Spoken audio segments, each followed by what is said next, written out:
Bismillahirrahmanirrahim. Assalamualaikum warahmatullahi wabarakatuh. Sahabat dimanapun berada, kembali lagi di channel saya. Semoga kita semua selalu dalam keadaan sehat walafiat, tidak kurang satu apapun, juga diberkahi oleh Allah, rezeki yang berlimpah, mengalir deras tanpa batas.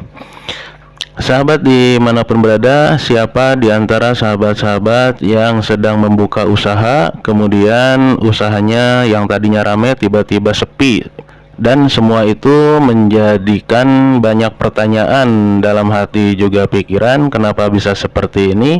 Padahal dari kondisi tempat usaha itu baik-baik saja sahabat. Bahkan makanan atau barang yang dijual itu tidak ada satupun yang istilahnya mencurigakan, dalam artian bagus semua sahabat. Tapi kenapa tiba-tiba warung atau dagangan yang tadinya ramai pembeli tiba-tiba menjadi sepi pembeli sahabat? Nah, mungkin itu ada beberapa faktor yang terjadi karena untuk seorang pembisnis atau seorang pedagang itu faktor yang pertama adalah harus memiliki hobi berdagang sahabat. Ketika memiliki hobi berdagang, maka si pedagang tersebut akan memiliki pola pikir ketika ramai alhamdulillah, ketika sepi pembeli juga alhamdulillah. Kenapa? Karena rezeki sudah ada yang mengatur, yaitu Allah Subhanahu wa taala. Nanti juga ketika kondisinya membaik, maka dagangannya akan ramai kembali. Itu faktor yang pertama adalah faktor hobi sahabat. Sehingga ketika omset atau jualan atau dagangnya menurun, dia tidak bersedih hati, bahkan menyikapinya dengan bijaksana dan terus bersemangat berdagang seperti itu. Faktor kedua adalah faktor inovasi, karena untuk seorang pedagang dia harus memiliki inovasi untuk produk-produk atau barang yang didagangkannya itu, bagaimana caranya supaya bisa menarik minat si pembeli untuk berdatangan dan membeli produk atau barang yang kita jual. Nah, itu faktor yang kedua, inovasi. Dan inovasi ini harus terus berkembang sahabat, karena setiap barang yang digemari oleh massa atau oleh pembeli atau konsumen itu ada masanya, ada masa suka, ada masa bosan.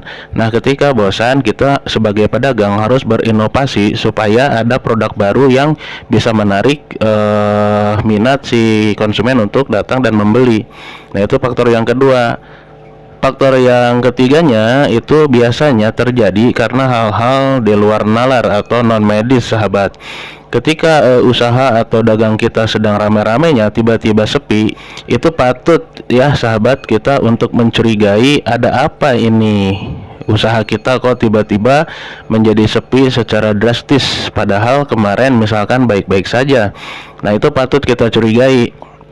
Nah, di video kali ini saya akan memberikan satu solusi untuk faktor yang ketiga ini, yaitu di mana seorang pengusaha atau pedagang yang tadinya dagangannya rame tiba-tiba menjadi sepi, itu memang ada hal-hal di luar nalar atau di luar kewajaran sahabat. Baik sahabat, di video kali ini seperti tadi yang saya bilang, saya akan berbagi satu solusi bagaimana caranya untuk menetralisir apabila ada energi gaib atau gangguan gaib yang berusaha untuk menghancurkan atau membuat usaha kita itu bangkrut atau tidak laku sama sekali sahabat. Sebelumnya saya ingin berterima kasih kepada semua sahabat yang selalu mendukung dan menyaksikan juga menemani kami di konten-konten yang sederhana ini. Mudah-mudahan bisa bermanfaat. Juga saya berterima kasih kepada sahabat-sahabat yang baru bergabung di channel saya, juga yang baru menemukan channel ini, dan tolong dibantu untuk subscribe, karena subscribe dari sahabat semua membantu kami untuk lebih bersemangat lagi membuat konten-konten yang insya Allah bisa bermanfaat untuk semuanya dalam kehidupan sehari-hari. Baik sahabat, melanjutkan dari pembahasan tentang solusi bagaimana caranya untuk merubah usaha yang tadinya sepi menjadi ramai kembali sahabat. Seperti tadi dibahas di awal, ada hal-hal yang di luar nalar atau di luar kewajaran karena ada gangguan-gangguan dari makhluk-makhluk gaib atau energi-energi gaib sahabat. Jangankan usaha besar, usaha kecil pun selalu ada yang namanya kompetitor-kompetitor yang mungkin melakukan hal-hal yang kurang baik sahabat ya. Tapi kembali lagi semuanya dengan izin Allah sahabat. Kita hanya dianjurkan untuk berikhtiar, berusaha dan berdoa.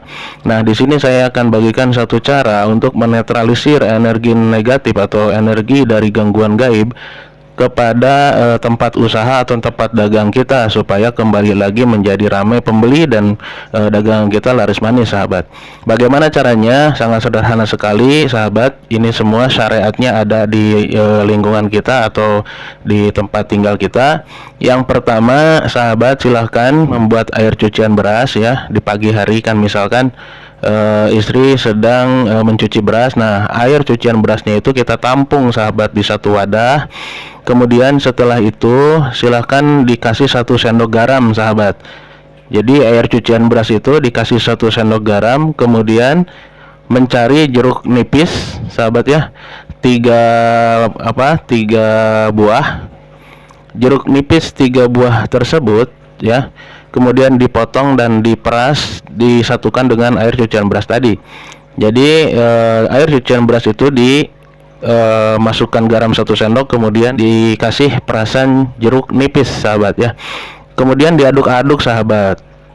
Setelah itu, setelah bercampur, maka silakan untuk dibacakan surat Al-Ikhlas sebanyak 7 kali sahabat. Bacaannya Bismillahirrahmanirrahim. Qul huwallahu ahad, Allahu samad, lam yalid walam yulad walam yakul lahu kufuwan ahad. Itu dibaca 7 kali, kemudian ditiupkan ke media air cucian beras tersebut. Setelah itu memohon kepada Allah supaya usaha kita dilancarkan kembali, dijauhkan dari energi-energi gaib yang mengganggu, baik itu dari perbuatan manusia atau perbuatan makhluk-makhluk gaib, dari manapun energi negatif tersebut, supaya hilang dari tempat usaha kita sahabat. Kemudian airnya silahkan untuk disiram-siram di depan, di halaman, di tempat usaha kita. Bahkan bisa untuk dibuat air itu untuk ngepel lantai, seperti itu sahabat ya. Semua dengan izin Allah Subhanahu wa taala. Kita dianjurkan hanya berusaha, berikhtiar dan berdoa, bersyariat ya. Syariat yang baik akan menghasilkan yang baik juga. Dengan izin Allah Subhanahu wa taala, semoga usaha kita dilancarkan kembali, dijauhkan dari hal-hal yang sifatnya gaib atau non medis yang mengganggu sahabat. Silakan bagi yang mau mengamalkan, ketik Qabil itu di kolom komentar. Semoga video yang sederhana ini bisa bermanfaat untuk semuanya, terkhusus sahabat-sahabat yang punya profesi berdagang, berjualan, berusaha dan lain sebagainya. Semoga bermanfaat. Ketemu lagi dan saksikan terus konten-konten sederhana dari kami. Saya akhiri, wallahu muwaffiq ila aqwamit thoriq. Assalamualaikum warahmatullahi wabarakatuh. Tetap di Mata Batin Channel.